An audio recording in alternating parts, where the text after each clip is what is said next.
Is it a fun Friday to talk Yankees baseball right now? Yeah, well, yeah, you can. I mean, Sometimes because it's fun. I think misery loves company. I really do, and especially after what you saw yesterday afternoon. We got net tickets to give away, Guns N' Roses tickets to give away during the course of the program as well. So a lot to get to, Maggie Gray, over the next 4 hours here. But the Yankees, what a pitiful performance. I mean, it really was. As bad as the weather was yesterday, that's as bad as the Yankees were yesterday afternoon in the Bronx. They do get the game in.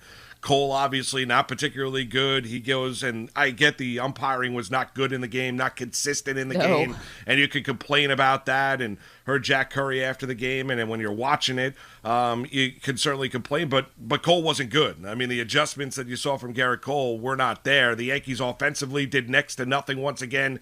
They lose the game 9-2. They get ready for the Red Sox tonight. It's going to be Mike King on the mound as Boston comes to town to take on the Yankees, Maggie, and it's kind of a similar story. It's great in terms of getting Luis Severino back on the mend. Great as Zach Britton's going to pitch on Saturday as he's coming back from that elbow issue. But with all of that, you look at this Yankee team. They're 5 games over the 500 mark, and an opportunity to send a message yesterday, take 3 of 4, and what you got was yet another just lackluster offensive performance. And when the pitching was not there, and it wasn't there with Cole, and it wasn't there with Nick Nelson, and we talked about it before the Garrett Cole start yesterday, the Yankees are not winning. I mean, they're not dominating in Garrett Cole starts, even though you have a tremendous amount of confidence, and he was not good yesterday afternoon.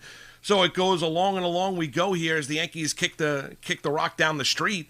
If they've played 57 games here, and it's just more of the same with this Yankee team. They split the series against Tampa, 2-6 in their previous 8 games before they took on the Tampa Bay Rays. And here come the Boston Red Sox, who continue to show people that you have every reason to believe that what Boston's done up until this point in time, you should believe in. Yeah, but I mean, Boston's been like the slow and steady wins the race. I mean, I know they had a tough series against the Houston Astros, but they are a team that, it's just consistent. It's been consistent with their pitching. It's been consistent with their top 4 hitters, and that's how they've gotten to where they are. And this is a huge series for the Yankees. I mean, the Yankees are still looking for an identity, which is like kind of wild. And it's still, wild that you're hearing the same refrain over and over again from Boone, which is just like, I know our best baseball is yet to come. I know our best baseball is yet to come. Yet, there are things that you watch and it's just to the contrary. Like, again, the bad defense and the maybe bad just sort of just doesn't look sharp at all. And Cole, I think a couple of different things from yesterday, right? The strike zone, was awful for him. And whether you're an ace and whether you're the last guy on the staff, you're getting squeezed when Yarborough's getting every call. That's going to be frustrating. That's going to be extremely frustrating. So I get where he's coming from. And to be honest, I hate to go conspiracy theory here, but we have the text messages from Cole to the L.A. Angels visiting clubhouse guy asking for the sticky stuff. And yesterday, the leak comes out. John Heyman had it. The MLB owners are saying we want to cut down on the sticky stuff. So was there a combination of the two? I'm not calling out Garrett Cole here. I'm just kind of floating some theories, but we need a lot more sample size to see whether or not that may have an impact. Because you don't want something to happen in the court of public opinion where they start collecting the baseballs like they did for Trevor Bauer, and now all of a sudden it's suspect. So lots of stuff going on with the Yankees, but I got to give full credit to Doug Williams, Moose, from Baseball Night in New York, SNY. I was doing the show last night, and he had the best way to frame what's going on with the Yankees, so he deserves the credit. The wins are quiet, and the losses are loud. And he's so right about that, right? The Yankees won 17 games in May. That's great. We don't talk about that. The Yankees lose these games, and they are so loud. And I think one of the reasons why is because the deficiencies of this team are pretty glaring. So even when they win, they're not necessarily doing it in the super convincing fashion. And sometimes they're doing it in spite of some of the mistakes that they're still making. So when the wins come, it's like, all right, well, I guess you kind of survived that. And then when the losses come, it just reinforces some of the bad baseball that we've seen from this Yankee team at times. But he's right. These losses are loud. And now you have, you split a series with the Rays, so good, great. You had a chance, though, to win it with Cole on the mound, and you blew that chance. And now here come the Boston Red Sox. The Yankees are looking up in the standings and have continued to look up in the standings. It's not an issue now because we're still in June, but are the other teams in the division going anywhere? I don't think so. Yeah, well, I gotta see. And then listen, Tampa won 16-17. to jump out on top of the American League East. And you look at the Boston Red Sox, and I still need to see a little bit more from Boston, Maggie. I don't know if I'm wholeheartedly. I'll give them credit. Never thought they'd be where they're sitting right now in early June. And playing as well and hitting as well as they have and pitching as well as they have. So that is surprising to me. I got to see a little bit more to believe that Boston's going to hang around in July and August and be there in September. But the one thing you look at the Red Sox, their big three hitters hit. I mean, that's it. I mean, you look at it, they come to town. J.D. Martinez is hitting .322 on the season, leading the Red Sox in hits with 66, and he's got 12 home runs and 39 RBIs. You look at Xander Bogaerts, he's got 10 home runs. You look at Rafael Devers, he's got 14 home runs and 43 RBI. He's leading that Boston Red Sox team. So as much as we complain about offense being down across Major League Baseball, or as much as we complain about the approach up at the plate and, Gleyber Torres swinging from the heels, you look at the big three hitters for the Boston Red Sox who've got a tremendous amount of pressure on them. And think about where Boston is after trading their overall best player a couple off seasons ago in Mookie Betts. And you look at this Red Sox team, tremendous amount of pressure on Martinez, Bogaerts, and Rafael Devers, Maggie, and all they do is hit. I mean, all they do is hit. Sitting here on this Friday morning, Rafael Devers has got a better batting average on the season when you look at it as compared to DJ LeMahieu, who's now hitting .255 on the season. So, I mean, that's the frustrating aspect. As many excuses as we want to give this Yankee lineup, whether it be the lack of consistency with the lineup, when you look at, Aaron Boone, whether you look at the lack of availability, whether you look at the smoke that's around, Giancarlo Stanton, whether he's available or whether he's not available, all of these things. Well, you look at an example of the Boston Red Sox, their big three guys are all hitting.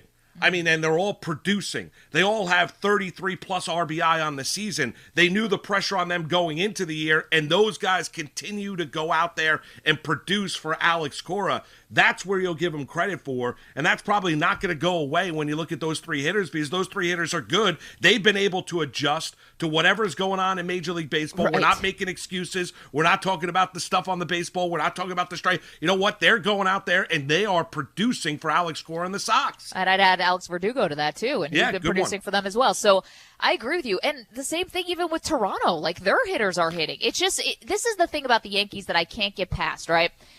Because I've been saying it, you've been saying it, we've all been saying it, Cashman's saying it, Boone's saying it, like everyone and their mom is saying, well, the Yankees are going to, when they start hitting. When they start hitting. Meanwhile, the pitching staff's been carrying them. When they start hitting, ... I still believe that the answer to that is going to be soonish. They're going to start hitting soonish. But to be honest, I don't really have a lot of evidence of that. And you can say, you got to see more from the Red Sox to see whether or not they're going to be hanging around. The Yankees are going to be hanging around, right? We think that? Because, I don't know. They've been so inconsistent. And again, early. I get that, early. And I do have to believe that the bats are going to come, but I don't know how I can say that, and I can't show my work. Remember that from elementary school or middle school? You got to show your work on the math problem. I can't back it up except to say I've seen them do it before. But we all know this season is incredibly different, and it has been. So is it going to change?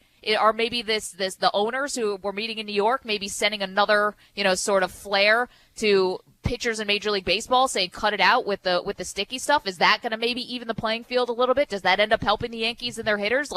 You're talking about guys who are looking for an edge, and every single thing matters. They're all so good and so talented at that level. Every little edge helps. And if it's possible that the pitchers can't get the advantage, maybe things do even out for the Yankees.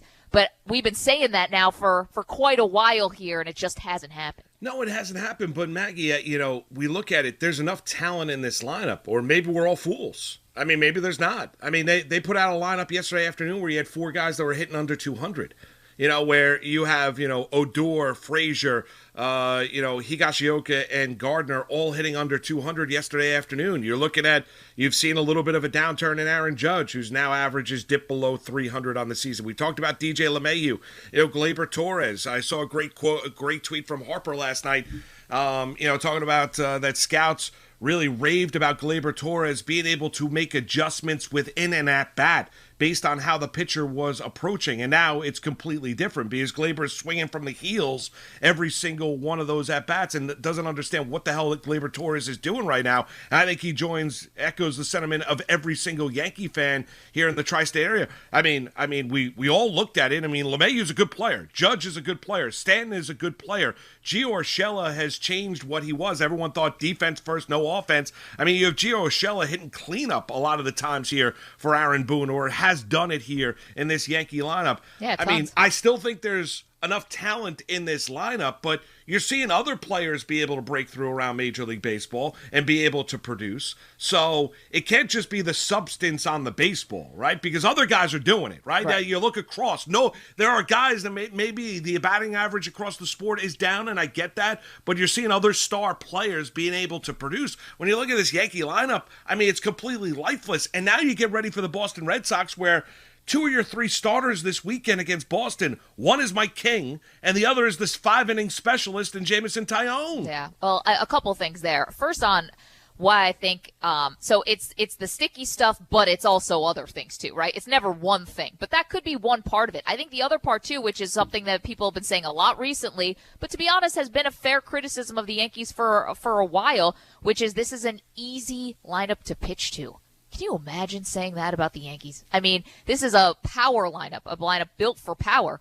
But Ryan Yarbrough yesterday, who had not gotten a win in 24 tries, and somebody who was really not so distinguished necessarily in Major League Baseball in terms of being, did anyone think this guy was going to throw a complete game yesterday? First of all, I didn't know the Rays allowed that. 5 Secondly, years. 5 years. 5 years since someone had a complete game. Last pitcher that had a complete game for the Rays was 5 years ago. I mean, okay, bizarre, right? You never know. Rays always keep you guessing.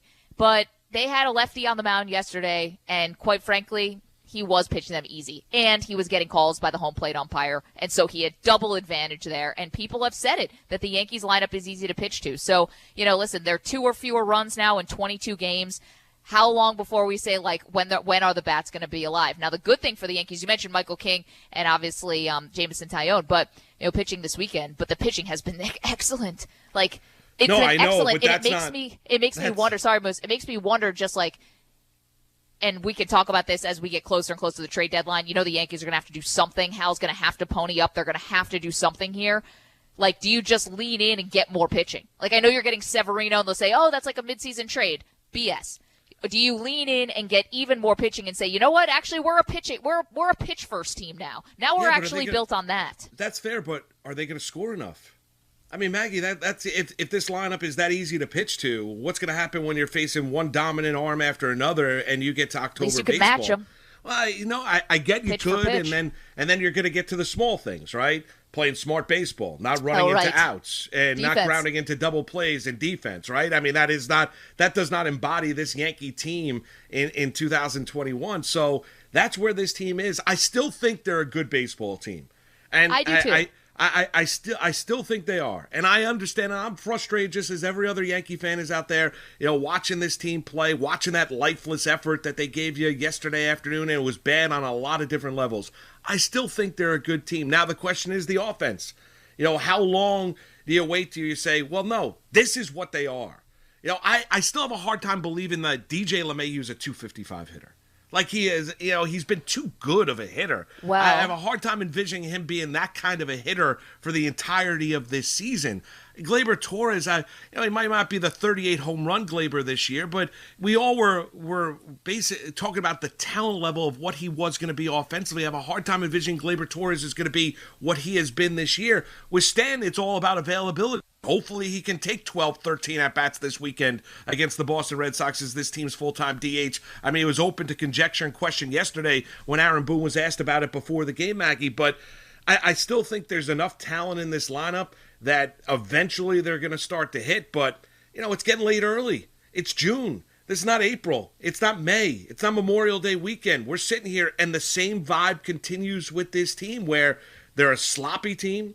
They're not an overly great defensive team. The pitching has been very, very good, but what was supposed to define this team was the offense, and the offense continues to stagger around. Alex Cora actually had a really good quote recently where he said, because of what you're watching in baseball this year, 300's the new 400.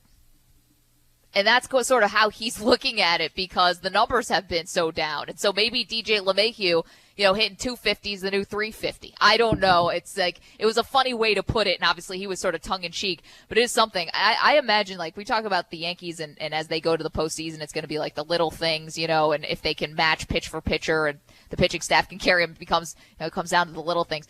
That's kind of like akin to like cramming the night before the test. Like how do you get better? It's like, is that like pulling an all-nighter like before, this is something that has been so difficult for them to fix. Like just the defense, the base running errors, the running into outs on the bases, which they've just been terrible at. I mean, even the small stuff with Clint Frazier yesterday, like trying to deke out that the ball was going to go past him. And even Boone's like, no need to sell it because there's 2 outs, dude. Like they're running no matter what. You don't have to sell that. But maybe we're nitpicking. You know what? And the other thing before we head to break and we get to your calls, and Yankee calls early here on this Friday, Maggie, I think it's in their heads as well. I do think we'll chat with Ricky Ricardo a little bit later on. I do think just as we are all stunned that this Yankee team has struggled offensively, I think to a man on that roster, I think they're all stunned at how bad they've been offensively as well, to where they are pressing, trying to do a little bit too much, and that's why you've seen what you have seen from this team.